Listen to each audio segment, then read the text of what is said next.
अस्सलामुअलैकुम मेरे प्यारे students, welcome to your favourite channel learn biology with ma'am next door. तो बच्चों, ये है हमारा लेक्चर नंबर 22 और इसके अंदर हम स्टडी करेंगे अब आइसोप्रेनॉइड्स को और फैट सॉल्युबल विटामिन्स को। ठीक है, इससे जो पीछे वाला लेक्चर था बच्चों, उसके अंदर हम स्टीरॉइड्स को जो है वो स्टडी कर चुके हैं, जो कि डिराइव लिपिड्स हैं, और अभी हम ड्राइव लिपिड्स को ही पढ़ रहे हैं। ठीक है, अब डिराइव लिपिड्स का जो सेकेंड ग्रुप है जिसे हम आइसोप्रेनॉइड्स कहते हैं, और जो थर्ड ग्रुप है जिसे हम फैट सॉल्युबल विटामिन कहते हैं, अब हम उनको स्टडी करें और हम देखेंगे कि आइसोप्रेनॉइड्स क्या होते हैं। ठीक है, और किस तरह वो जो हैं वो फैट सॉल्युबल विटामिन्स को बनाते हैं। ठीक है, तो जो बच्चों हम यहाँ से अपना वीडियो लेक्चर स्टार्ट करते हैं। ये देखो, हम सिंपल लिपिड भी पढ़ चुके हैं, हम कॉम्प्लेक्स कंपाउंड लिपिड भी पढ़ चुके हैं, और डेराइव में हम स्टेरॉइड्स कर चुके हैं। अब हम ये दो डिस्कस करेंगे। ठीक है, तो ये फ्लो चार्ट आपकी रिवीजन के लिए था। अच्छा, अगर मैं बात करूं बच्चों आइसोप्रेनॉइड्स की, तो बच्चों आइसोप्रेनॉइड्स क्या है? ठीक है, और ये इतना मेजर ग्रुप है। अब आगे जब आप लोग लेक्चर चलेगा ना, तो आप लोगों को इतना मजा आएगा, इसे छोड़ना नहीं है।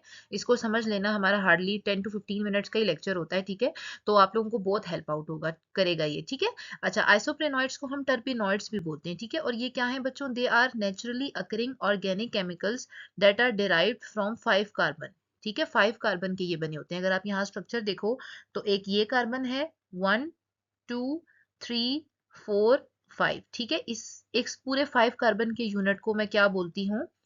आइसोप्रीनॉइड। ठीक है, या टर्पीन भी कहते हैं। ठीक है, तो ये आइसोप्रेनॉइड कहलाता है। ठीक है, और ये बहुत जो है ना इंपॉर्टेंट स्ट्रक्चर होता है, क्योंकि ये हमें क्या देते हैं? दे फॉर्म प्लांट के सेकेंडरी मेटाबोलाइट्स। ठीक है, प्लांट के सेकेंडरी मेटाबोलाइट्स कौन से होते हैं? जो प्लांट को डिफेंस में हेल्प करते हैं। मतलब कि प्लांट्स, देखो, जैसे ह्यूमन बॉडी ने इन्फेक्शन से बचना होता है, इस तरह प्लांट्स ने भी अपने आप को इन्फेक्शन से, वायरसेस से बचाना होता है। ठीक है, तो उनके पास भी कुछ सेकेंडरी मेटाबोलाइट्स होते हैं जो आइसोप्रेनॉइड्स के बने हुए होते हैं। ठीक है, तो ये प्लांट्स को इन्फेक्शन से, वायरस से बचाने में हेल्प आउट करते हैं। फिर ये जो आइसोप्रेनॉइड यूनिट्स हैं, ये एनिमल्स के अंदर भी इनका बहुत मेजर रोल है स्टेरॉइड सिंथेसिस में। हम देखेंगे कि हमने देखा था ना कि स्टेरॉइड्स जो है वो किससे बनते हैं?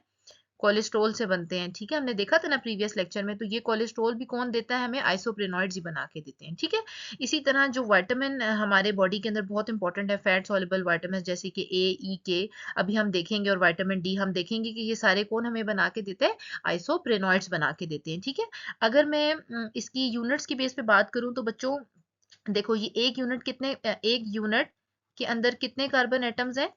5 कार्बन। ठीक है, तो अगर ये एक यूनिट जो है एक और यूनिट के साथ मिलके अटैच हो जाए, तो कितने, 2 यूनिट्स कितने कार्बन बना देंगे? 10 carbon.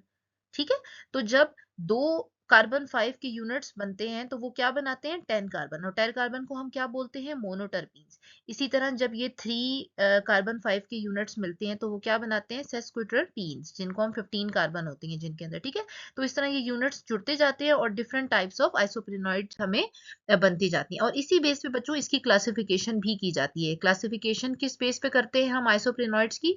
Based on number of isoprene units. ठीक है, एक आइसोप्रीन यूनिट में आपने याद रखना है कि 5 कार्बन होते हैं। ठीक है, तो जब 2 यूनिट्स जुड़ेंगे तो कितने कार्बन हो जाएंगे? कार्बन 10। और ये वाले आइसोप्रीन्स, मोनोटर्पीन्स आपको कहाँ नजर आएंगे? एसेंशियल ऑयल्स में। आजकल आपको पता है ना कितना मशहूर है, टी ट्री ऑयल होते हैं, डिफरेंट एसेंशियल ऑयल्स मार्केट के अंदर आते हैं। वो सब एसेंशियल ऑयल्स किन से बने हुए होते हैं? मोनोटर्पीन से।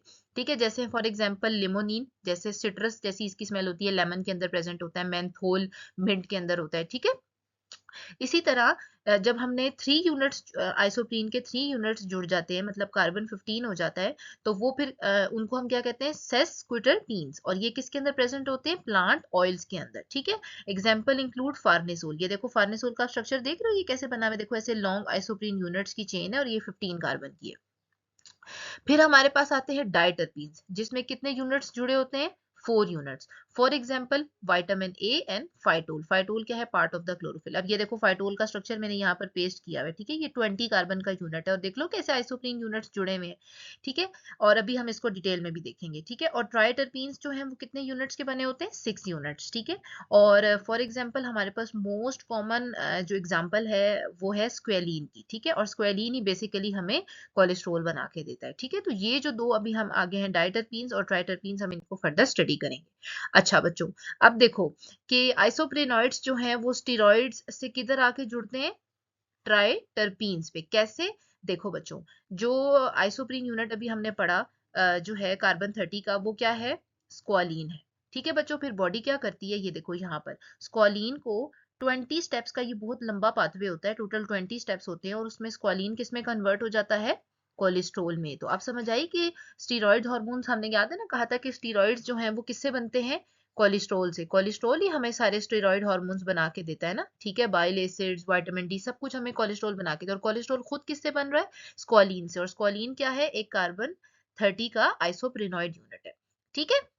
और फिर यही कोलेस्ट्रॉल आगे स्टीरॉयड हार्मोन्स भी बनाएगा, तो विटामिन डी भी बनाएगा। ये देख रहे हो, अब ये देखो ये कोलेस्ट्रॉल आ गया, फिर ये कन्वर्ट हुआ प्री विटामिन डी में, और फिर ये विटामिन डी 3 में, ठीक है। तो अब आपको समझ आया कि किस किस तरह आइसोप्रेनॉइड्स जो हैं वो स्टीरॉयड से भी जाके मिलते हैं। ये डिराइव लिपिड्स ही हैं सारे, ठीक है, एक दूसरे से ये लिंक्ड होते हैं क्योंकि आपस में ये एक दूसरे को बना रहे होते हैं, ठीक है।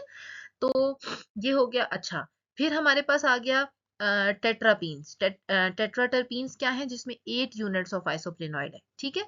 और ये हमें फॉर एग्जांपल कहाँ नजर आते हैं, लार्ज कलर्ड कंपाउंड्स में, जैसे पिगमेंट्स, ठीक है। अब ये पिगमेंट्स आपको कहाँ कहाँ नजर आएंगे, आपने पढ़ा था ना क्लोरोफिल में पिगमेंट होता है, ठीक है।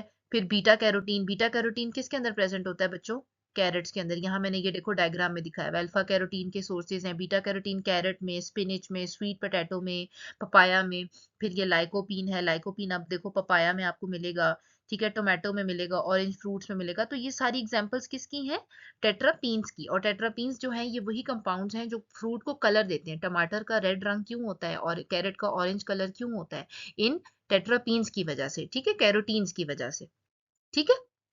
अच्छा, अब अगर हम बात करें कैरोटीन की, तो बच्चों हमने देखा कि जो बीटा कैरोटीन था वो किस में स्प्लिट, वो कितना आइसोप्रेनॉइड का यूनिट है, कार्बन 40 का, मतलब 8 यूनिट्स ऑफ आइसोप्रेनॉइड्स जब जुड़ेंगे तो वो क्या बनाएंगे, tetraterpene. For example beta carotene. अब हमारी बॉडी क्या करती है, जब हम कैरेट खाते हैं, ठीक है, तो कैरेट के अंदर क्या होता है, बीटा कैरोटीन होता है। जब हम वो बॉडी हम को बीटा कैरोटीन मिलता है तो वो उसे तोड़ के स्प्लिट करके डाइटरपीन में कन्वर्ट कर देती, कार्बन 20 में, जो कि बेसिकली क्या होता है, विटामिन ए। तो अब आपको समझ आया कि किस तरह जो आइसोप्रेनॉइड्स होते हैं उनसे विटामिन बन रहे हैं। पीछे हमने देखा कि आइसोप्रेनॉइड हमें क्या दे रहा है, जो हमने पढ़ा था स्क्वेलिन, स्क्वेलिन हमें क्या दे रहा है, कोलेस्ट्रोल, कोलेस्ट्रोल दे रहा है ना। और कोलेस्ट्रोल से फिर आगे क्या बन रहे हैं, स्टीरॉइड्स। तो दूसरी तरफ हम देख रहे हैं कि जो आइसोप्रेनॉइड्स हैं वो हमें विटामिन ए भी बनाकर दे रहे हैं, ठीक है। तो आइसोप्रेनॉइड्स बहुत इंपॉर्टेंट होते हैं। अब ये देखो, ये देख रहे हो स्ट्रक्चर बीटा कैरोटीन का, किस तरह ये एंजाइम आया, फिर रेटिनल बना, और रेटिनल से फिर हमारे पास रेटिनोल बन गया जिसे हम विटामिन ए बोलते हैं, ठीक है। तो इसीलिए डॉक्टर्स कहते हैं कि कैरेट्स जो होती हैं वो आई हेल्थ के लिए बहुत इंपॉर्टेंट होती हैं, क्योंकि कैरेट्स के अंदर कैरेटिनॉइड्स होते हैं, जो कैरेटिनॉइड्स फिर विटामिन ए, ई और के हमें बना के देते हैं, ठीक है। इसी तरह अगर हम दूसरे विटामिन की बात करें, विटामिन ई जो एक और फैट सॉल्युबल विटामिन है, वो भी आइसोप्रेनॉइड है। कैसे, उसको हम विटामिन ई को हम टोकोफेरोल भी बोलते हैं, ठीक है। और ये देखो इसका स्ट्रक्चर अगर मैं देखूं तो यहाँ आपको ये क्रोमेन सी, क्रोमेन क्रोमानोल रिंग नजर आएगी, और उसके साथ आपको ये देखो साइड चेन में आपको ये आइसोप्रेनॉइड की साइड चेन नजर आएगी, जो कि कार्बन 20 की बनी होती है, ठीक है। तो ये कार्बन की जो 20 चेन है ये एक आइसोप्रीन का यूनिट है, इसीलिए हम विटामिन ई को भी आइसोप्रेनॉइड डिराइव्ड विटामिन ई कहते हैं, विटामिन कहते हैं, ठीक है। और विटामिन ई की सोर्सेज क्या है, ऑलिव ऑयल है, कोकोनट ऑयल है, और सनफ्लावर ऑयल है, ठीक है, व्हीट जर्म ऑयल भी है, ठीक है। तो इसीलिए विटामिन ई भी जो है वो हमारे पास किससे बना है, आइसोप्रेनॉइड से। तो अब आपको समझ आ रही कि किस तरह आइसोप्रेनॉइड्स ही बेसिकली हमें विटामिन और कोलेस्ट्रॉल और स्टीरॉयड हार्मोन्स बनाने में हेल्प कर रहे हैं, ठीक है। फिर अगर मैं सबसे लास्ट विटामिन की बात करूं, फैट सॉल्युबल, हमने ए भी पढ़ लिया, ई भी पढ़ लिया, डी भी देख लिया, अब हम के रह गया। के को हम क्या बोलते हैं, विटामिन के को फाइलोक्विनोन, ठीक है। ये भी क्या है, एक आइसोप्रेनॉइड डिराइव्ड फैट सॉल्युबल विटामिन है, ठीक है। इसके अंदर कौन सी रिंग होती है, ये देखो ये स्ट्रक्चर नजर आ रहा है, इसको हम क्या बोलते हैं, क्विनोन रिंग। ये मैंने यहाँ लिखा हुआ है, it has a quinone ring and an isoprenoid side chain which comes from isoprene units, ठीक है। तो ये विटामिन के1 है जिसे हम फाइलोक्विनोन बोलते हैं। अब ये देखो ये आप यहाँ पे आप ये देखो इसकी साइड चेन देख रहे हो ना, ये साइड चेन किसकी बनी है, आइसोप्रेनॉइड की। और जो विटामिन के2 है उसको हम अमीना क्विनोन 4 बोलते हैं, ठीक है। और ये डबल बॉन्ड्स का थोड़ा वो चेंज होता है दोनों के स्ट्रक्चर में, ठीक है। इसमें सिंगल बॉन्ड्स होते हैं, इसमें डबल बॉन्ड होते हैं। तो विटामिन के भी हमें किससे मिल रहा है, आइसोप्रेनॉइड से। और इसका बहुत इंपॉर्टेंट फंक्शन किस में है, ब्लड क्लॉटिंग में और वोन हीलिंग में, ठीक है। बोन की मेटाबॉलिज्म में भी बहुत ये हेल्प करता है, ठीक है। तो फूड सोर्सेज क्या है, leafy green vegetables, broccoli, spinach, चीज, एग्स, ठीक है। तो अब आप देख रहे हो कि किस तरह बच्चों जो आइसोप्रेनॉइड्स हैं, जो कि क्या है, समरी अगर हम बात करें 5 कार्बन यूनिट्स है, ठीक है। कहीं जगहों पर वो हमें पिगमेंट्स बना के दे रहे हैं, जैसे कि कैरेटिनॉइड्स, दूसरी तरफ वो हमें विटामिन ए, ई और के भी बना के दे रहे हैं, और जो लार्जर आइसोप्रेनॉइड्स हैं वो हमें स्क्वेलिन या फिर कोलेस्ट्रॉल बनाकर दे रहे हैं, ठीक है। और फिर यही कोलेस्ट्रॉल आगे जाके हमें स्टीरॉयड हार्मोन्स भी देगा, ठीक है, हमें बाइल एसिड्स भी बना के देगा।